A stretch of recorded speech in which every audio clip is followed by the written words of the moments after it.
ആ മാന്തോപ്പിലേക്ക് തുറക്കുന്ന ജനാലകളുള്ള മുറി വേണം. അച്ഛനും ഒക്കെ ഇത്രയ്ക്ക് പറഞ്ഞ സ്ഥിതിക്ക് ഇതിപ്പോ വേണ്ടിയിരുന്നില്ല ഗംഗേ.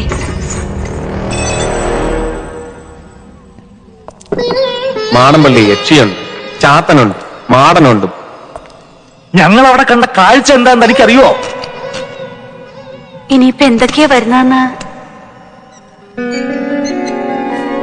ആരൊക്കെയാ ഈ ചത്തുപോയവര്?